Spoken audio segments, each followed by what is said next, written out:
Hey, what's going on, guys? Back doing part 2 of excuse me, hauling doubles here with FedEx. So I'm here at the dock waiting for the light to turn green. I don't know if you can see it with the light, but it's still flashing red. So I'm waiting here for the second trailer to be done.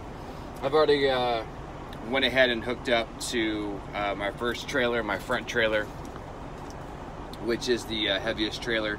This one's 13,000 pounds. The one that I'm waiting for to be loaded is only 9,000 pounds. So like I said, you always want to have the heaviest trailer connected up front, and then the lightest trailer in the back when you're hauling doubles and triples. So it would make sense that if you're hauling triples, that the heaviest trailer in the front, second heaviest and on the second, and then the lightest in the rear, in the back. So, oh man, kind of getting a late start tonight. It's already like almost 10 o'clock. Normally we've been trying to get the paperwork at 8:30ish, and then be on the road by 9, but with it being Monday, they're probably a little bit behind with loading the trailer, so it's taking a little bit longer than usual. So, shout out to my Astros here. They're doing pretty good. World Series. They're up 4 games tonight. They just need one more. They play tomorrow. And if they win that one, they are the World Series champions. Woo! A lot of people are saying it's going to go to Game 7. I hope not. Last couple games are going to be at home. So hopefully that'll work out good for the Astros.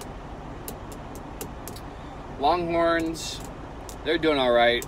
They're 5-2, I think, no, right now, or 5-3. All right, they're not doing, stellar. Keep losing to unranked teams could be kind of ridiculous. So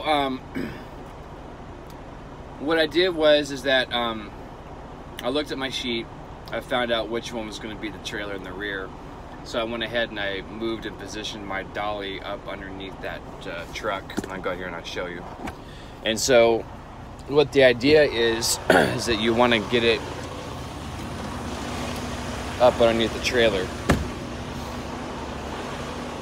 and get it positioned similar to this. And then when I'm ready to go, I'll pull the dolly forward, all connected to my pintle hook, and then I'll just take the truck and then push it back. And with it being lined up right here with this line and the kingpin, with it connected, I'll just be able to push right back and then get it connected into here. And you always want to have it like this, it's a spacing, so that way when I push up underneath this, it's actually going to lift the trailer up. This is a little bit different of a dolly, same concept though. You always make sure you have your safety chains connected. You got your front air lines, and then you have your rear air lines. When they're not connected to the trailer, you need to make sure they're connected back here to keep the airflow from going. This lever right here is kind of like the brakes for the trailer. So you can pull it and push it, and it'll lock these wheels up so it doesn't move on you. Obviously, when you're in motion, you want to have that freed so it rolls.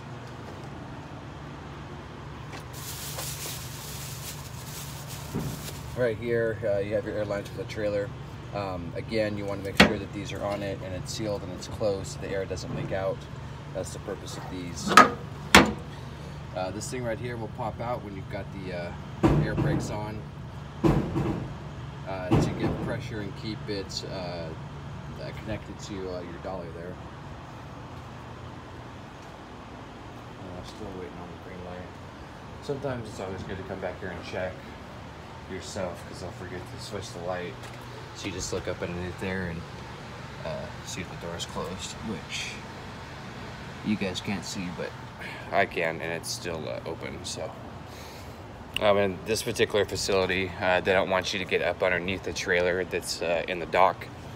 Some of the other facilities, they don't really care. So it's, you know, it just depends on facility, and you'll figure that out once you get to the facilities and see what everybody else is doing. But this one, they don't want you up underneath it until the light turns green. So fairly simple, easy process. It's not too complicated. I think the hardest part is just maneuvering that darn dolly. It's not the lightest piece of equipment, that's for sure. And if you can't tell, I'm like $140 wet, so I'm not the largest guy either. Tall, just not super uber duperly buff. So should be doing this until the end of the week. What is today? Today is October 28th. Oh, it's almost Halloween. And then I am going to Monroe for about 3 days. I'm gonna go see my girl. She's flying in, doing a couple of overnight trips in Louisiana. And I figured that once this contract officially starts for the holiday season, which should be the 5th of November, I believe, I'm not gonna be able to get away and take time off to go and see her. And sometimes it's kind of difficult for her to fly in here as far as getting a flight out. So I don't think I'll be able to see her for a couple of months. So I figured I'd get a last couple of days seeing her before this holiday season starts. So I'm going to do this. They say it's supposed to go up until Christmas or Christmas Eve. It pays $280 a day. They have Monday through Friday shift, and then they have a Sunday through Thursday shift, and then occasionally you can work an extra day. So $280 a day isn't a bad deal at all.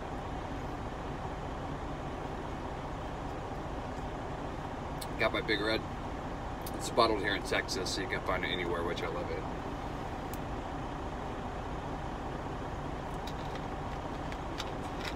So, yeah, $280 a day. Typically start around 8 or 9 o'clock at night. And then, depending on if you have that extra run or not to Sugar Land, you can generally finish up between 4 a.m. Up to 8 a.m. I had that extra local run, the one to Sugar Land last night, and I got caught in Houston traffic around 5:30 this morning, and I didn't get back here to the terminal until 8:30. So Houston traffic does suck, so it's always nice to get on the road to take care of that one as quick as possible. Again, you have to, you're waiting on them to get it loaded, and if it's loaded, then you want to head out as quick as you can. I don't know what they're going to do for the holiday season, if they're going to add more lanes, or if we're going to be going to the same areas. So this one that I'm on now, I'm actually in Cyprus, and I head over to Shirts, which is pretty close to San Antonio, and then I come back. So it's a round trip. You take 2 trailers from here, go down there, pick up 2 trailers there, and then come back, and that's pretty much your shift for the evening, which isn't bad at all. It's about a 2.5 hour drive to get down there. Sometimes you have to wait up to 2 hours for them to load the trailers that are coming back. So you typically can get back around about 5 or 6ish in the morning. So you're only actually driving about 5 to 6 hours if you just have the normal round trip and you don't have that extra run. So $280, for generally only doing about 8 or 9 hours of work, that's like $31 an hour, so it's not bad at all. You just have to get used to driving nights. I don't mind driving nights. It's a lot less traffic, which is nice. but I'm just so used to working days. It's just been a while. It's taken me a while to get my body fully adjusted to working the night shift. So it's a little bit of a change when you've been doing that day shift for, you know, well over a year driving.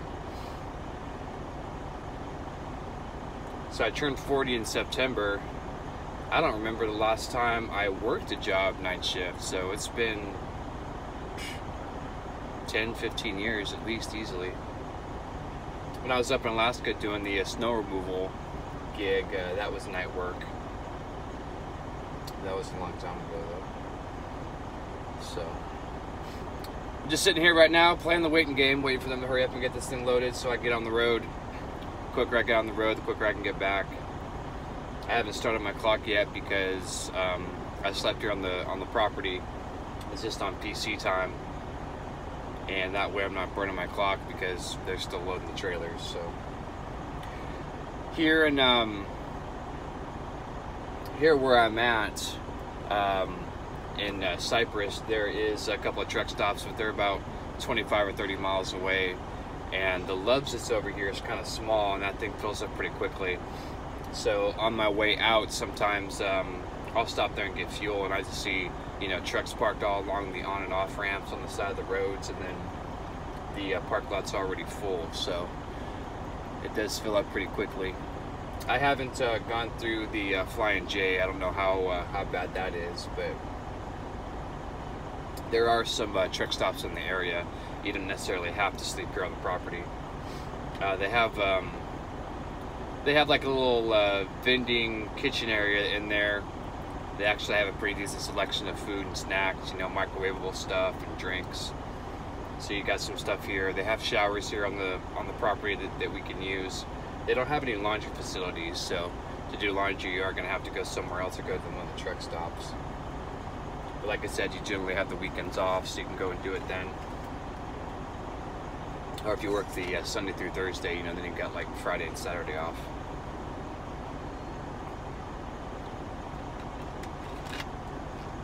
So, alright, well, I guess I'll cut the video. I don't know how long I'm going to be sitting there waiting for this trailer to be done, so I appreciate you guys checking me out. If you haven't done so yet, hit the like, share, subscribe button, or ring the bell. You get notified when I do new videos. Doing this dedicated route, don't foresee running into too many crazy things as far as you know, reasons or ideas for me to do videos. So, but I will try to do you know, one at least once a week to let you guys know I'm still around and, you know, kicking. If you have any questions, you know, leave them in the comments below. You can always send me an email. Sometimes it takes me a little bit longer to read my email than it does the comment section. But if you have any questions, I'll be more than happy to answer them. And I appreciate you guys checking me out. So, alrighty, guys. Well, I hope everybody's doing all right. You guys have a good evening. Look out for yourself and one another. And until next video, Trucker J is out.